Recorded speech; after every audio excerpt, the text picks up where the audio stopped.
옆에 분들과 이렇게 인사 한번 해보실까요? 잘 오셨습니다.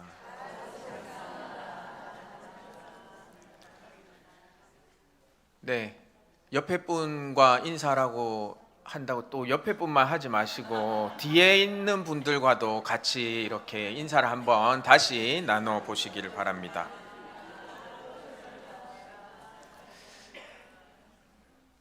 우리가 열심히 하루하루의 시간을 살아가지만 그렇게 살다 보면 하나님이 정말 나의 삶 속에 살아 계시는구나 하고 느낄 때도 많이 있습니다. 하지만 그 반대로 내가 살아가고 또 살아갔는데 힘든 상황만 계속적으로 나에게 온다고 했을 때 하나님께서 나를 버리셨나? 하나님께서 나를 바라봐 주시지 않나라는 생각을 때론 또 할 때도 있을 것입니다. 그래서 하나님을 믿던 사람도 믿음을 버리게 되는 일이 생기는 것 아니겠습니까? 시편 73편이 바로 그런 시험을 겪은 사람의 시입니다. 오늘 읽지는 않았지만 73편의 앞부분을 먼저 살펴보면 1절과 2절 말씀에 하나님은 마음이 정직한 사람과 마음이 정결한 사람에게 선을 베푸시는 분이건만 나는 그 확신을 잃고 넘어질 뻔했구나. 그 믿음을 버리고 미끄러질 뻔했구나 라고 나와 있습니다. 한마디로 더 이상 하나님을 믿지 못하겠다는 말일 것입니다. 하나님은 마음이 정직한 사람, 마음이 착한 사람에게 선을 베푸시는 분인 줄 알았는데 선한 사람이 고통을 당하고 악한 사람이 형통한다니 이게 어찌된 말이냐라는 것입니다. 또 시편 73편 12절과 13절 말씀에 보면 이런 탄식이 나옵니다. 볼지어다 이들은 악인들이라도 항상 평안하고 재물은 더욱 불어나는 도다. 내가 내 마음을 깨끗하게 하면은 손을 씻어 무죄하다 한 것이 실로 헛되도다라고 막 탄식을 하고 있습니다. 쉽게 풀어보면 놀랍게도 내가 볼 때 나쁜 짓 하는 사람들은 저렇게 잘 살고 잘 먹고 잘 입고 있는데 왜 선한 사람들은 저렇게 고난당하고 또 고난당하고 저렇게 힘들게 살아가냐라는 것입니다. 그렇게 생각하고 있는 것일 겁니다. 이 시인은 믿음이 계속 떨어지면서 더 이상 하나님을 못 믿겠다라는 그 지경까지 이르게 되는 것입니다. 여기서 먼저 우리가 짚고 가야 할 문제가 하나 있습니다. 그것은 하나님에 대한 그 믿음의 문제는 우리가 진정 사느냐 죽느냐 우리 존재의 가장 중요한 문제이기 때문에 마귀가 무섭게 우리에게 다가와서 하나님에 대한 그 믿음을 떨쳐버리고 멀리하게 만든다는 사실입니다. 그리고 마귀는 우리의 그 조그마한 틈을 항상 노리고 있다라는 그 사실을 우리는 반드시 기억해야 하는 것입니다. 신앙생활을 하면서 많은 말씀을 들으면서 하나님에 대한 그 믿음이 도둑질해가고 또한 내가 받은 은혜, 그리고 내가 경험한 그 예수님에 대한 사랑을 훔쳐가는 마귀가 있음을 늘 명심해야 하는 것입니다. 우리가 항상 깨어 있을 때 또한 잠자고 있을 때에도 마귀는 우리에게 속삭이는다는 그 사실을 우리는 기억하면서 마음을 지키고 또 지켜내야 할 것입니다. 사랑하는 울산 삼산교회 가족 여러분, 세상은 우리의 믿음을 흔들어 놓으려고 하고 또 그렇게 되기도 합니다. 그러나 우리는 세상이 아무리 믿음을 흔들어 놓을지라도 속단해서는 안 되고 주님 안에서 그것들을 참고 기다리면서 그 일들을 주님께 맡겨 드려야 하는 것입니다. 내 상황이, 내 환경이 막막하고 어렵다 느낄지라도 주님을 기다리면서 주님의 때를 바라보면서 계속적으로 주님 앞에 나아와야 한다라는 것입니다. 하나님께서 침묵하시는 것 같아 보일지라도 우리와 항상 함께 하십니다. 내 상황이 절망적일지라도 주님께서는 우리와 항상 함께 하고 계시다는 사실을 기억하시기를 바랍니다. 그럼 우리는 그런 상황을 맞이했을 때 어떻게 해야 할까요? 오늘 읽은 23절 말씀을 보십시오. 내가 항상 주와 함께하니 주께서 내 오른손을 붙드셨나이다. 우리가 주목해 보아야 할 말이 있는데 무엇일까요? 내가 항상 주와 함께 하니입니다. 이 말을 주목해서 보아야 합니다. 오늘날 말하면 바로 교회에 와서 예배를 드리고 말씀을 듣고 또 기도하고 또 하나님께서 계신다고 하는 그 자리에 계속적으로 우리가 가야 한다라는 것입니다. 사랑하는 울산 삼산교회 가족 여러분, 우리는 지금 어디에서 무엇을 하고 있습니까? 어디에서 무엇을 하면서 누구를 기다리고 계십니까? 우리는 우리가 힘들고 어려운 상황을 맞이할 때마다 주님 앞에 나오고 주님께 엎드려야 합니다. 내 길이, 내 삶이 평탄할지라도 주님 앞에 나와 무릎 꿇고 엎드리고, 또한 내 삶이 어렵고 힘들 때에는 더 주님 앞에 나와서 무릎 꿇고 주님 앞에 엎드려져야 하는 것입니다. 그렇게 기도하고 또 기도했을 때에 하나님께서 주님의 그때에 그 기도의 분량이 찼을 때에 그것 모든 것들을 상황을 역전시켜 주시리라 믿습니다. 도저히 하나님의 그 역사를 이해할 수 없을 때 우리가 할 일은 무엇입니까? 더욱 하나님 말씀을 듣기에 힘쓰고 기도하면서 계속적으로 주님께 구해야 합니다. 우리가 조금 힘들 때 어떻게 합니까? 기도합니다. 많이 힘들 때 또 기도합니다. 근데 내 상황이 변하지 않는다면 어떤 생각이 듭니까? 내 기도에 응답하시지 않는 그 하나님께 원망하지는 않으십니까? 우리는 원망하는 것보다 묵묵히 기다리면서 기도하면서 주님의 말씀을 듣고 기도하고 주님 앞에 계속적으로 엎드려져야 하는 삶을 살아야 하는 것이 주님의 자녀된 삶입니다. 우리 모두 정신 차려야 합니다. 그리고 단단히 붙잡아야 합니다. 하나님의 말씀을 보지도 않고 기도 없이 살면 안 된다라는 것입니다. 왜 그럴까요? 마귀들은 우리 옆에서 호시탐탐 우리의 틈이 생기기를 계속적으로 바라보고 있기 때문입니다. 그 틈이 생기지 않게 하는 유일한 방법이 주님의 말씀 안에 거하고 주님의 그 성전에서 기도하면서 주님과 계속적으로 교제해야 하는 것입니다. 그렇게 했을 때에 내 마음속에 오직 예수 그리스도 한 분만이 자리하고 그 예수 그리스도가 내 삶 속에서 나의 삶을 움직여 나아가 주실 것입니다. 그렇게 우리는 하루하루를 살아가고 또한 하루하루를 살아내는 주님의 자녀로서 바로 서 있게 될 것입니다. 그리고 주님께 딱 붙어서 딱 붙어 있으려고 하는 그런 모습들을 보일 때에 하나님께서 우리를 그냥 내버려 두시겠습니까? 그러지 않으시는 분이십니다. 나에게 점점 더 가까이 오는 그 하나님의 자녀들을 그냥 내버려 두지 않으실 것입니다. 시편 기자에게 하신 것처럼 주님을 멀리하는 자의 종말을 또한 알게 해주셔서 우리가 이 세상에서 실족하지 않고 살아가게 해주실 것입니다. 그러므로 중요한 것은 우리는 주님을 더욱 가까이 하고 주님의 손을 잡고 살아가면서 주님께 딱 붙어 있어야 하는 것입니다. 오늘 말씀의 제목이 무엇입니까? 네, 딱풀입니다. 그래서 제가 가지고 왔습니다. 이 딱풀에 무엇이 적혀 있는지 아십니까? 초강력이라고 적혀 있습니다. 왜 초강력을 강조할까요?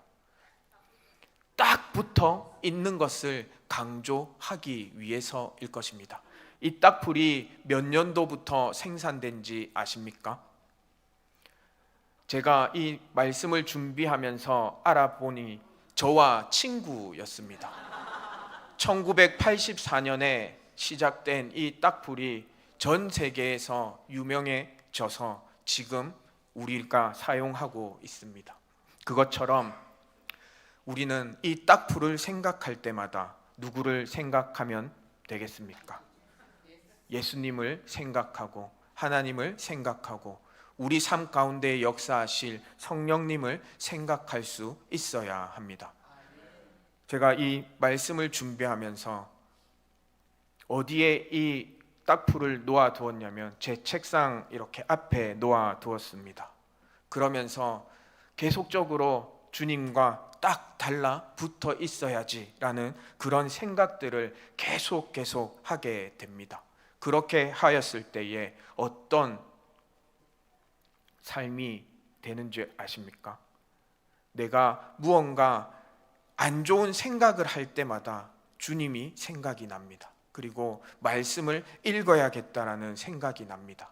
그래서 좋지 않은 생각을 할 때마다 계속적으로 상황이 바뀌는 그런 삶을 살아가게 되었습니다. 그것처럼 우리가 자주 보는 이 딱풀을 보면서 예수님을 바라보고 예수님을 생각하고 성령님의 그 역사를 나의 삶 속에서 생각할 수 있기를 간절히 소망합니다. 명심하십시오. 오직 하나님을 가까이 하는 자만이 승리하고 복된 자녀의 삶을 살 수 있습니다. 하나님을 가까이 하는 자리가 복이 있는 자리입니다. 하나님을 가까이 할 수 있게 또한 도와주는 사람들이 있으셨습니까? 우리의 삶 가운데에 하나님과 더 가까이 하게 만드는 사람들이 있으셨습니까? 그런 사람이 또한 복이 있는 사람입니다. 지금 우리 교회에서는 무엇을 준비하고 있습니까? 돌아오는 주일에는 오이코스 초청 주일을 선포하고 또한 오이코스를 위해서 우리가 지금까지 계속 기도하고 또한 그 초청 주일까지 우리는 계속 기도할 것입니다. 왜 그럴까요? 그분들이 이곳으로 발걸음할 수 있도록 하기 위함일 것입니다. 그러면 그분들이 이 자리에 오면 어떻게 될까요? 하나님을 조금 더 가까이 할 수 있는 것이고 그런 자리인 이곳이 복이 있는 자리일 것입니다. 그리고 복된 자리로 이끌어주는 우리 모두가 복된 주님의 자녀가 될 것이고 승리하는 삶을 살게 될 것입니다. 그렇게 모두 승리한 삶과 복된 삶을 살 수 있기를 간절히 소망합니다. 그렇다면 하나님과 멀다, 하나님과 가깝다라는 것이 구체적으로 어떤 걸까요? 하나님과 우리 인간과의 그 거리가 얼마나 될까요? 한 100m쯤 될까요? 아니면 한 100km, 1000km쯤 될까요? 얼마쯤 될 거라 생각하십니까? 엄격히 말하면 거리가 없습니다. 왜 그럴까요? 하나님은 어디에나 계십니다. 제가 뒤돌아서도 계시고 뛰어가도 계시고 항상 우리와 함께 동행하고 계십니다. 예레미야 23장 24절을 보면 이런 말씀이 나옵니다. 여호와가 말하노라 나는 천지에 충만하지 아니하냐. 이 말씀을 공동번역서에는 이렇게 기록하고 있습니다. 똑똑히 들어라. 하늘과 땅 어디를 가나 내가 없는 곳이 없다. 똑똑히 들어라. 똑똑히 들으라고 말씀하십니다. 하늘과 땅 어디를 가나 안 계신 곳이 없다라고 말씀하고 계십니다. 하나님은 우주 만물을 창조하셨을 뿐만 아니라 온 천지에 계십니다. 물론 하늘나라에도 계시고 지금 이곳 가운데서도 우리 옆에 뒤에 앞에 어디에서도 계십니다. 하나님은 육체가 아니라 영이시기 때문에 공간의 제한을 받지 않으시는 분입니다. 그런 분과 함께 하루하루를 살아가고 그런 분과 가까이 하면 할수록 우리의 삶은 어떻게 되겠습니까? 승리하는 삶으로 바뀔 수밖에 없을 것입니다. 흔히 사람들이 거리를 말할 때 공간적 거리만 생각을 하는데 잘 생각해 보십시오. 여러 종류의 거리가 있습니다. 공간적 거리, 심리적 거리, 그리고 영적인 거리입니다. 예를 들어서 울산역에서 KTX를 타고 서울역으로 갑니다. 옆에 앉은 사람과 한마디 하지 않고 그 2시간가량 되는 그 시간을 이렇게 보냅니다. 그러면 어떤 겁니까? 공간적 거리는 바로 옆이지만 심리적 거리는 멀고도 먼 사이일 것입니다. 반대로 외국에 사는 친구나 가족이 있습니다. 그러면 매일같이 영상통화를 하면 어떻습니까? 아마 공간적 거리는 멀습니다. 그렇지만 심리적 거리는 어떨까요? 아마 가깝다고 느낄 것입니다. 그것이 바로 우리가 알아야 하는 거리의 그런 개념입니다. 영적인 거리도 마찬가지일 것입니다. 하나님은 온 천지에 충만하시다고 합니다. 따라서 우리 곁에 그리고 우리들의 그 마음속에 와 계십니다.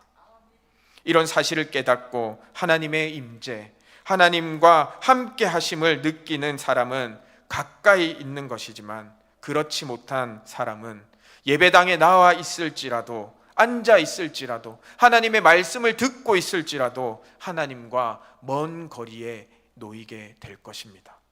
우리는 하나님과 가까이 하고 또 더 가까이 하는 그런 삶을 살아가야 할 것입니다. 누가복음 24장에 보면 예수님이 부활하신 날 제자 둘이 엠마오로 내려갑니다. 길을 가는 데에 예수님께서 나타나 옆에 계시는데도 몰라보고 있습니다. 왜 그럴까요? 영적인 눈이 가려져서 몰라보고 있는 것입니다. 예수님과 공간적으로는 바로 옆에 계신데, 바로 곁에 계신데도 불구하고 영적인 눈이 띄어지지 않아서 그분을 몰라보고 있습니다. 영적인 눈이 안 띄어지니까 가까이에 계셔도 전혀 몰라보는 것이죠.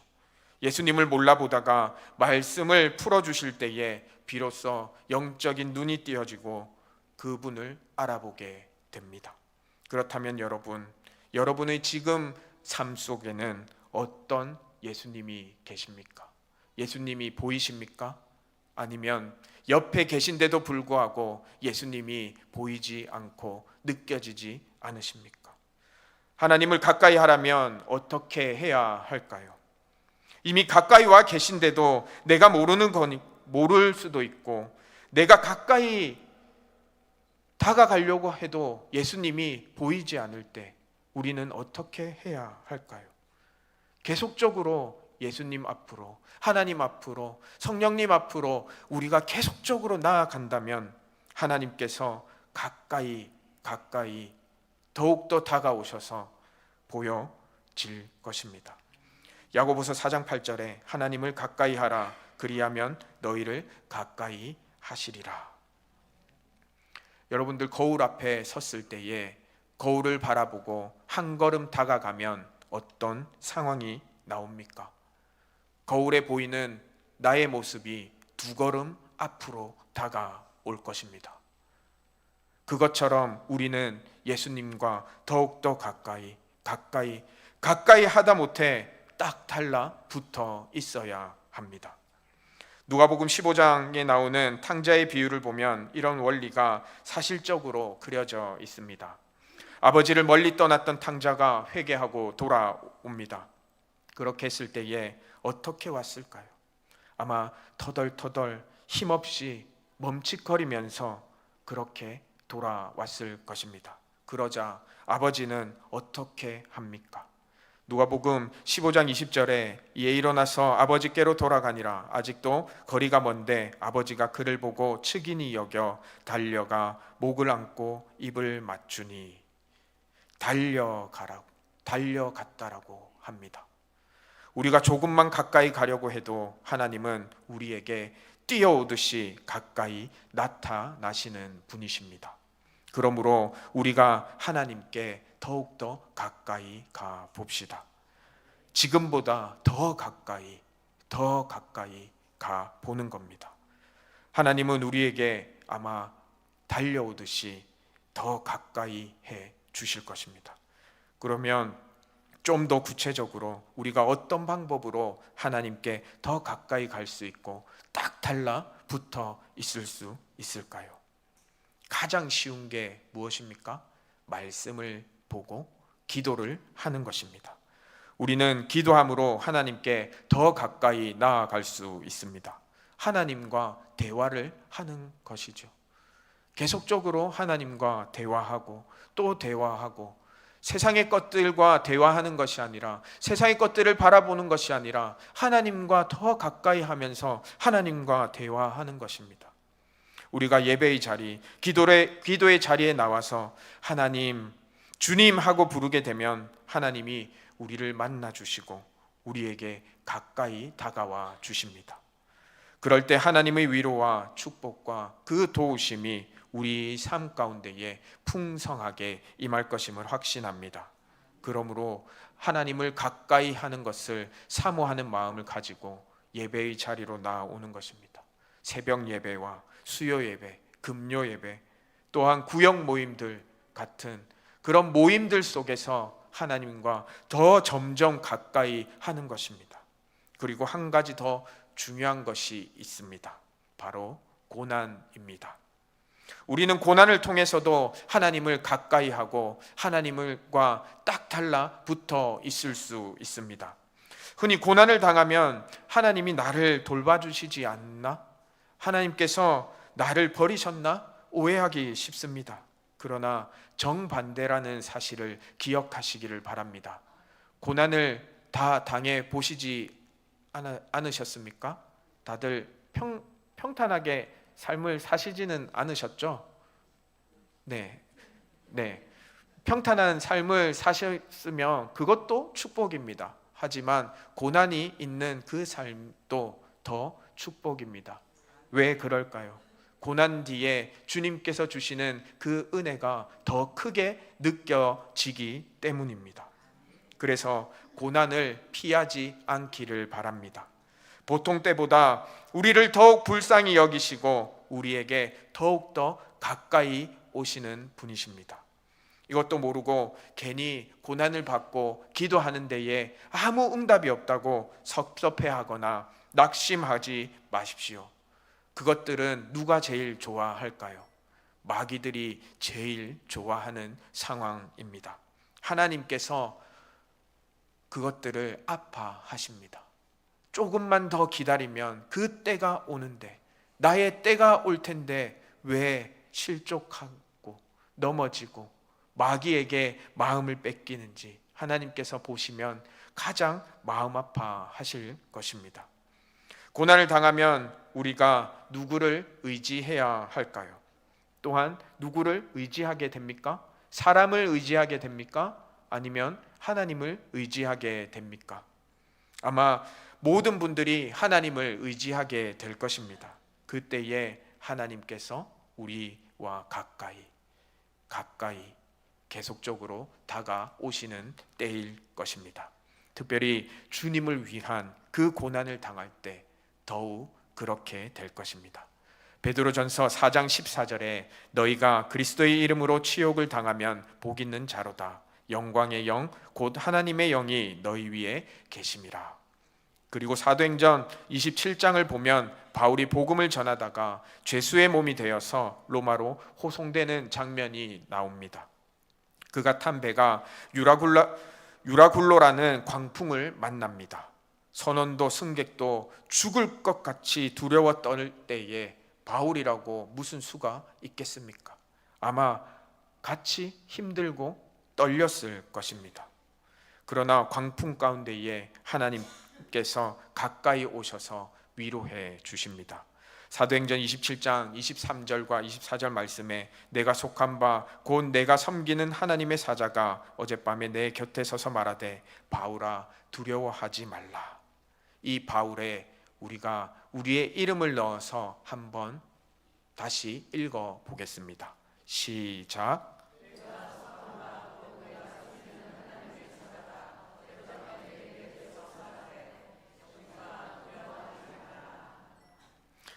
두려워하지 말라고 이야기하고 있습니다. 하나님을 가까이 하고 가까이 하면 할수록 우리는 두려움이 없는 존재입니다. 왜 두려움이 없는 존재로 살아야 합니까? 방금 말씀드린 것처럼 하나님께서 함께 하시기 때문입니다. 온 천지 만물을 만드시고 주관하시는 그분께서 우리의 삶을 운행하고 계시기 때문입니다. 우리가 연약할수록, 우리가 괴로울수록, 우리가 힘들고 외로울수록 하나님을 의지하고 하나님께 가까이 붙어 있으려고 노력하고 또 노력한다면 하나님께서 나의 두 팔과 두 발을 붙들어 주실 것이라 확신합니다. 우리의 인생을 살면서 과연 어떻게 해야 승리하고 복된 삶일까요? 서두에서 이야기한 것처럼 복된 자리로 사람들을 이끌고 또한 하나님과 가까이 하고 그렇게 살아갈 때에 우리는 복된 삶, 하나님과 함께하는 삶을 살 것입니다. 세상을 가까이 하는 것이 아니라 하나님을 가까이 하십시오. 내일 문구점에 가셔서 딱풀 하나를 구입하시고 그것들을 책상 위에 올려 놓으시면서 하나님을 생각하시면서 이 딱풀을 볼 때마다 내가 하나님과 얼마나 딱 달라붙어 있는지를 생각하셨으면 좋겠습니다. 그렇게 우리는 살아갈 때에 정말 지혜로운 주님의 자녀, 세상을 가까이 하지 않고 하나님을 가까이 하고 하나님께 딱 붙어서 떨어지지 않는 그런 주님의 자녀들이 될 것입니다. 딱풀 하면 웃긴 장면들이 생각나는 것이 아니라 정말 진지하게 하나님이 생각나고 예수님이 생각나고 성령님이 나의 삶 속에서 역사해 주심을 생각할 수 있는 그런 시간들이 되기를 간절히 바랍니다. 기도하겠습니다.